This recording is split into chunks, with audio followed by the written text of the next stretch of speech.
the scope of where I'm planning to go with messages during a month. Sometimes throughout a few months I may know the course, but God interrupted my plan, and it's all right with me that he gave me this word, and I know it's for somebody in the house today. I know this is for somebody in the house today. Yes, Lord. Yes, Lord. Glory to God. Joshua, the 5th chapter, the 6th through the 9th verse.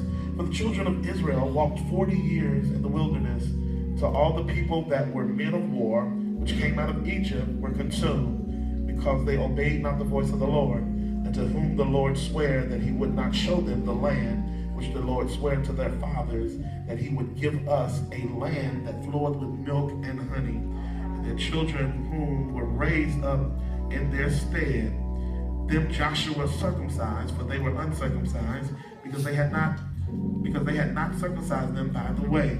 And it came to pass, when they had done circumcising all the people, that they abode in their places in the camp to their whole. And the Lord said unto Joshua, this day have I rolled away the reproach of Egypt from you. Yeah. Wherefore the name of the place is called Gilgal unto this day. So far the scripture. I want to talk a few minutes from this thought, from the wilderness to promised land. From the wilderness to the promised land.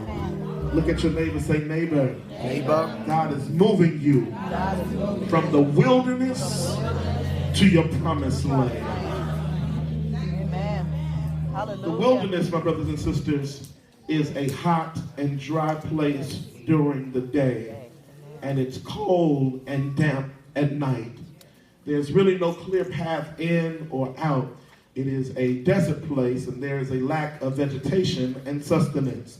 It's uncultivated, it's uninhabitable, and it's inhospitable. It's neglected, it's abandoned, and it's deserted. This doesn't sound like really a pleasurable place to be in, does it? But I want you to know that this was just a small description, a small snippet of where the children of Israel were after being freed from the hand of Pharaoh in Egypt land. So imagine their mindset after being in captivity. God will then take them from this place and then bring them to a wilderness. God, why would you take me to this place, take me from one place where I was in bondage and bring me to another place? I'm free, but I don't have anything that I need. I'm lonely. I'm desolate. It doesn't seem like there's anything going on here. I'm lost. I don't know where I'm going. There is no direction. I can't see my way. Why would you release me from bondage to being free to go nowhere? Right. But if you stay with me a little while, I promise you that I will bless you by the time this message is over.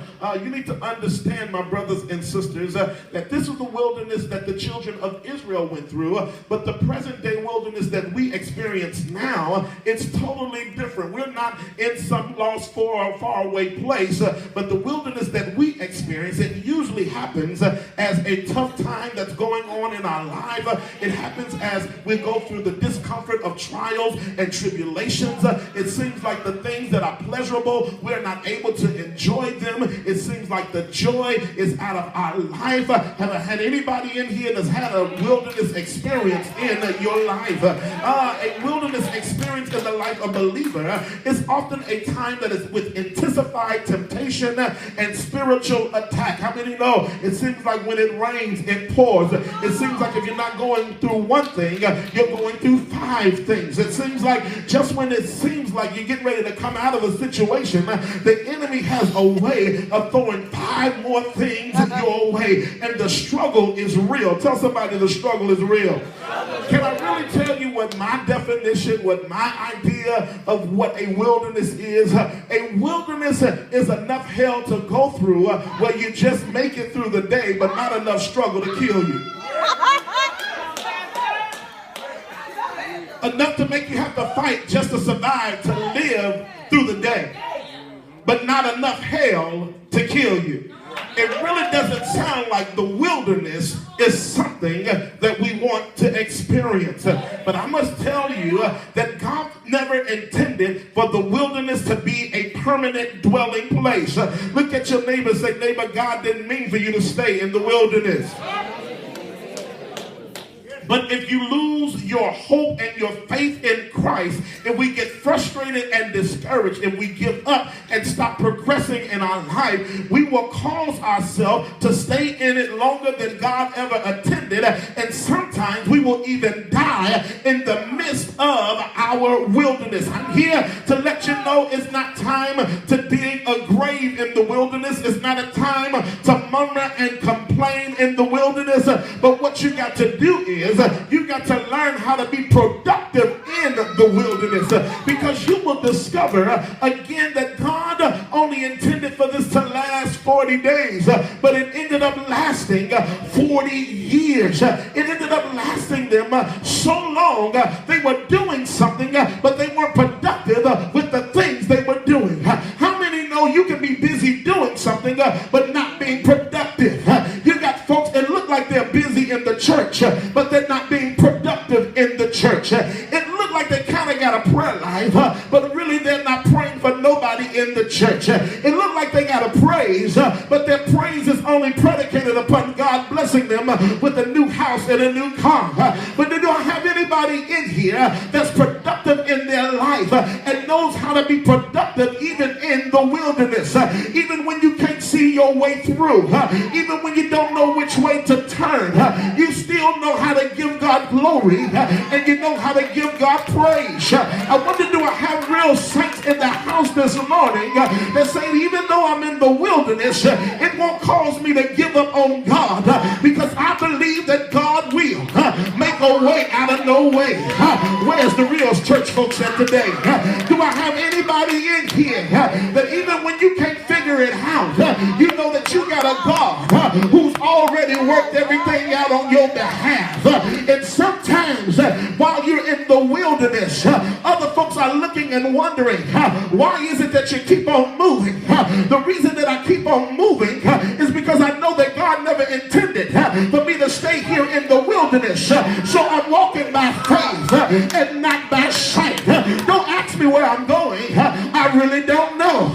But the Lord's word is a light unto my feet and a lamp unto my path. So everywhere the light leads me, that's where I'm going to go, because I know that God will take care of me. I know he will never leave me nor forsake me. Do I have a witness in the building that can testify that even when I'm in the wilderness, the reason that I don't die in it is because God is with me. The reason that I don't get depressed in the wilderness is because he comforts me even when I'm lonely. And I serve a God because he wants us to learn a lesson from our wilderness. Sometimes he won't just take you out of the wilderness, but he will lead you through it. Look at your neighbor and say, neighbor, stop asking God to take you out.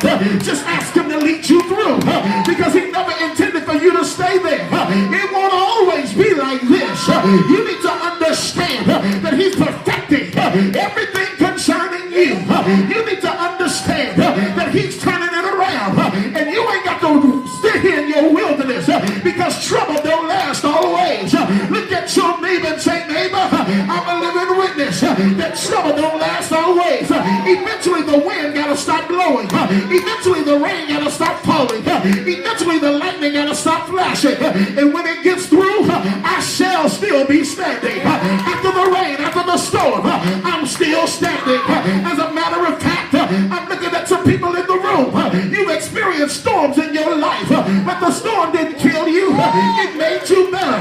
It made you stronger. It made you wiser. Somebody ought to shout and thank God that you're still standing. It should have killed you, but it didn't. It should have destroyed you, but it couldn't, because his hands were all over you. You're wondering why. You're wondering how. But I want you to know that God has a purpose and a plan for your life. And the purpose that he has in mind is not a wilderness. It's not for you to die. It's not for you to lose. But it's for you to come out victorious.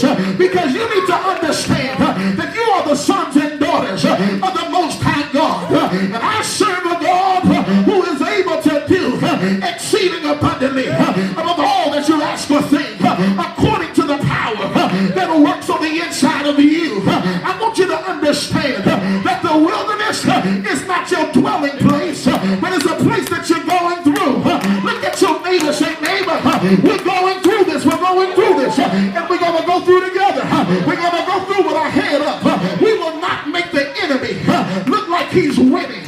We will not give him the satisfaction of thinking that we're crying because of our wilderness. Though he slay me, yet will I trust him. I will bless the Lord at all times, and his praises shall continually be in my mouth.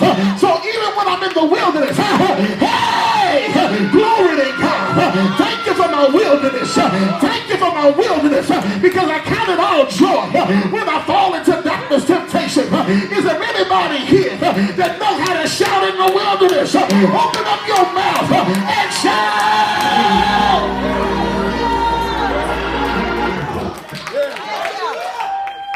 Here we are in chapter number 5. 40 years have gone by, and God has promised to deliver them from the wilderness to the promised land. Joshua, whose name means my help is Jehovah, is told along with 11 other spies to go and spy out the land. Go and investigate. Check out what I'm getting ready to give you. And after the investigation, Joshua and Caleb's name means faithful and devoted to God, who came back with a good report and said, surely that's the land that the Lord is getting ready to give to us. But there were 10 other spies. Their report was, we cannot overtake the enemies that are dwelling in the land, because they saw themselves as grasshoppers in the eyesight of their adversary. Let me let you know, my brothers and sisters, as long as God be for you, he's more than the world against you. Don't you ever think lower of yourself than who you are. You better know that you are a royal priesthood, that you are a chosen generation. You need to understand the power and the authority that you have access to as the children of the Most High God. You're able to speak to the mountain and tell the mountain to get out of your way. You don't need strength to climb. You just need faith to speak. Look at your neighbor. Say, neighbor, you don't need strength to climb. You need faith to start speaking. The reason why some of us are in the same place, the reason why some of us can't come out of the wilderness, because we're too busy intimidated by what's in the promised land. You need to understand that's what's there. God is getting ready to remove it. God is getting ready to make a way for you. That's your inheritance, and he put your name on the deed. Look at your neighbor and say, neighbor, your name is on the deed. So I don't care who's living in the house now. God said, when I tell you that it's yours, you can go and possess it because it got your name on it. I don't care what your credit report looks like. It's got your name on it. Look at your neighbor and say, neighbor, it's got your name on it. So here we are, chapter 5, verse 6. And it says, for the children of Israel walked 40 years in the wilderness, to all that were men of war, which came out of Egypt, were consumed because they obeyed not the voice of the Lord, unto whom the Lord sware that he would not show them the land which the Lord sware unto their fathers, that he would give us a land that floweth with milk and honey. So as we're moving from wilderness to promised land, understand that there are some things that have to die. Tell somebody there's some things that have to die. God had to kill off an entire generation of people who did not have the faith that was compatible to the blessing that he had in store. They did not have the type of belief that was comparable to what he was getting ready to do. And we know that faith without works is dead, right? So if you don't have faith to believe and then work towards what God has said, God said, then I got to move you out of the way because I promised what I was going to do. I made a promise to Abraham, Isaac, and Jacob that I had a land that I was going to give them. But there are some people that are not going to be able to dwell in my promised land. You can't complain and think you on your way. You can't sit back and whine and cry and think that you're on your way. But you got to be crazy enough to believe that in spite of what it looks like right now, I believe that things are getting better. In spite of what's going on right now, things are getting ready to work out on my behalf. There are some things that's got to die. Tell somebody they got to die. They got to die. What has to die? Your wilderness mentality got to die. In the wilderness, they didn't have a whole lot of food. But in the promised land, food would be plentiful. So probably in the promised land, you have people that will wrap up their food and write their name on it. So nobody will eat their food. Because they weren't sure where the next meal was coming from. But in the promised land, you can't take that selfish mentality with you. Because in the promised land, it's flowing, meaning it's continuously going. It's not stopping. It's not sporadic. It's not here or there. But it's constantly flowing. And since the blessings are constantly flowing, I ain't got to try to hover everything for myself. But I can open up my arms and bless my neighbor. Look at your neighbor. Say, neighbor, come go with me to the promised land. I won't be selfish with the blessing, but there's a flow. And when the flow hits me, if you're next to me, it'll hit you.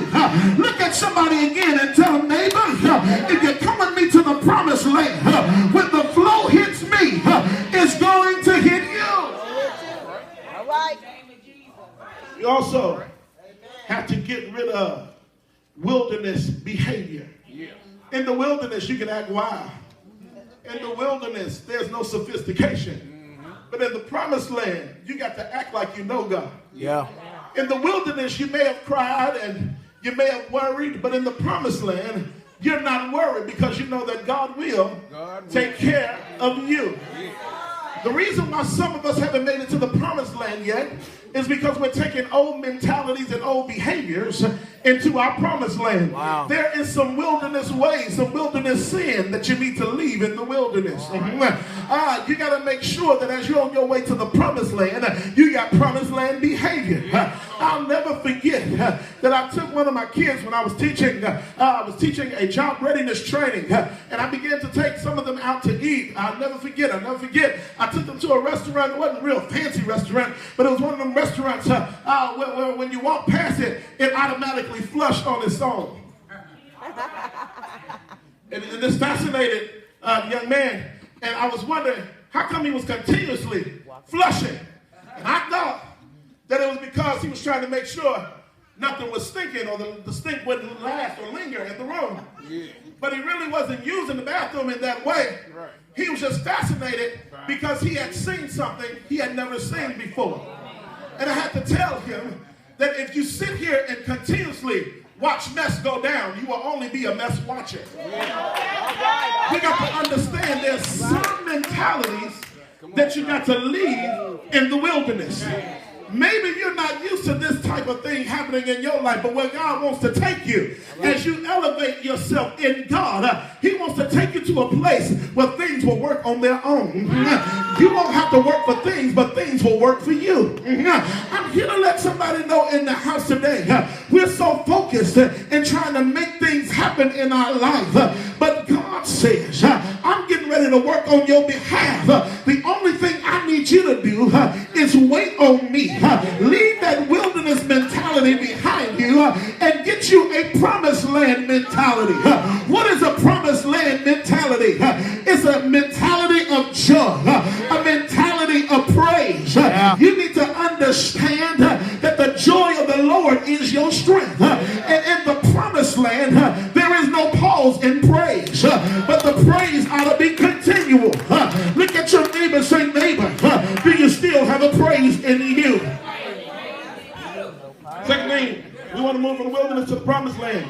You have to heal from what you've been through.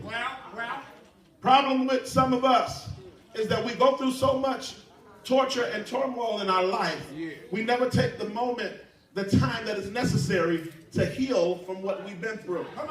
Understand in the text that there was a generation that had never been circumcised. And Joshua took all of them and said, look, you're going to be circumcised because we leave in wilderness stuff in the wilderness. But as we're going to the promised land, there are things that we're cutting off. But having gone through the circumcision, there was a healing process that was necessary for the children of Israel. I want you to understand it's all right if you need a moment to heal. I didn't mean that you got to sit up and linger about what's going on. You're not wallowing in it, but you need to take a moment to heal from the hell that you've been through. It's all right if you just need a moment to pray for yourself. You spend all this time praying for everybody else, but you've gone through some attacks and persecutions of your own, and now it's time for you to make sure that you are okay. Why in the world would somebody be mad and you making sure you are okay? If they mad because you taking care of you, then they don't care nothing about you. They need to be cut off and left in the wilderness. Say that. Ooh, glory be to God. Some of us are functioning and we're wounded worshipers. Wow. We're worshiping out of hurt instead of worshiping because we've been healed. We're worshiping out of pain, but not worshiping because he's given us the power to overcome the pain. We're worshiping and we're burdened, but not worshiping because we're yet blessed. But when we heal from what we've gone through, you can look at the person that hurt you and say, God bless you. I love you. You won't have those old feelings and the old pain, and that wound won't bother you any longer. I got some scars, and surely when I look at the scar, I'm reminded of what happened, but I don't feel the pain anymore. But if I don't allow it to heal, and I continuously pick at the scab, I continually pick at the sore, I continue to look at it, I continue to touch it, I continue to contaminate it, then I will never be able to heal from the wound. It's time for the church to take a moment to heal. Many of us may not admit this, but I will. The greatest hurt happens in the church. You ain't been hurt till you've been hurt by a Christian. You ain't been talked about until a saint of the Most High God put their mouth on you. You ain't heard a lie until you heard one from a Christian. And the truth of the matter is, it hurts when it happens. And we don't take the necessary time to heal. And watch this. You sitting up waiting on somebody to come and say, I'm sorry. That's constantly agitating your wound. Your forgiveness towards another for their transgression has nothing to do with the other person, but it has everything to do with you receiving the healing from God so that you're made whole and you can go into your promised land not carrying old drama. I'm afraid some of you are trying to carry old drama into your new promised land. If you're moving into a new house, why would you take raggedy furniture? All right. Glory to God. All right now. All right. Why would you take stuff that's not sufficient for where you're going? That's right. I want where I'm going to be better than where I am. And if I keep holding on to old stuff, God can never bless me with something new. So I've got to cut some stuff off, and I've got to heal and take the necessary time that is needed in order for me to become whole, because there's another place for me that God has prepared for me, and I'm preparing my mind now. I'm preparing my shout now. I'm preparing my heart now for where God is getting ready to take me. Folks wonder, how in the world do you continue to praise God? How in the world are you God and you're just talking about what he's getting ready to do and you ain't talking about what he's done. Well, I want you to know this one thing. I'm practicing for where I'm going. So when I get there, I'm already used to praising. See, the reason why God can't bless some of you is because you ain't praising for the stuff that you already got. You ain't praising in the wilderness. So he know you ain't going to praise him in the promised land. But do I got anybody here that's getting ready to praise your way out of the wilderness into your promised land? And when you're in the promised land, you still don't praise him. And if you happen to go into another wilderness, you still don't have a praise. If you happen to go into another storm, you still got your shout. You still got your holler. Where are my hollers at? Open up your mouth and shout.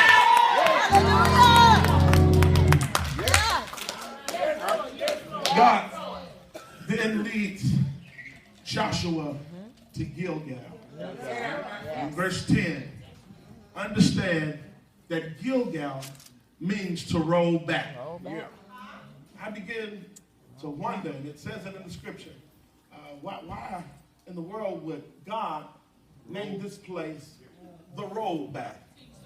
Well, as I began to study other scriptures that compared with Gilgal and that recorded things happening at Gilgal, I discovered that Gilgal is where the chariot of fire came to receive the prophet Elijah. In a whirlwind, a chariot of fire came and it rolled him back up to glory. I found out that the prophet Elisha, when the prophets had the poison in their pottage, that God rolled the poison back at Gilgal. And they were able to eat the pottage and they were not poisoned.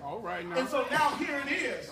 He has brought Joshua out of the hands of Pharaoh in Egypt land. And he's rolled the hand of the Pharaoh back.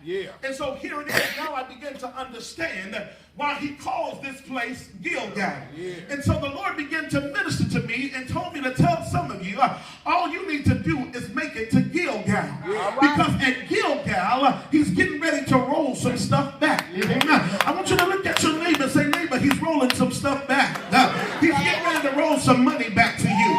He's getting ready to roll some joy back to you. He's getting ready to roll some peace back to you. I love when Walmart said we got the rollback happening.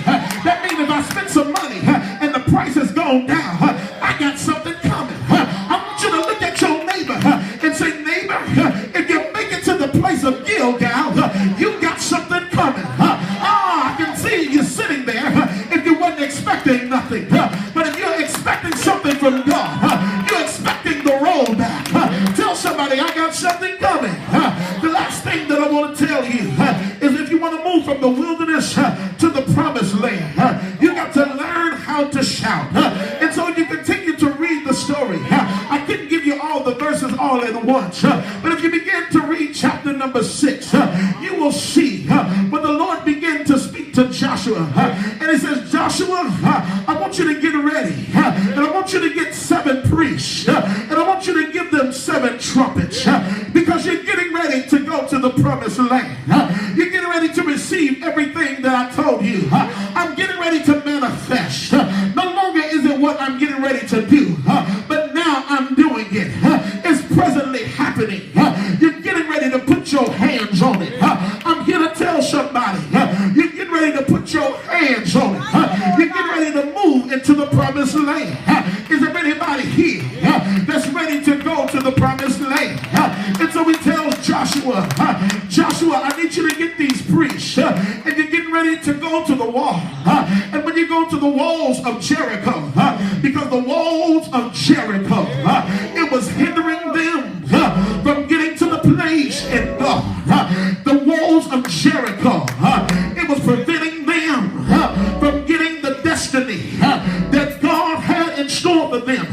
So I came back here to let somebody know that when God sees obstacles in our way, he's not intimidated by the obstacles, but he gives us a way to move obstacles out of the way. And I want you to know that every wall that is in your life, by the time we leave this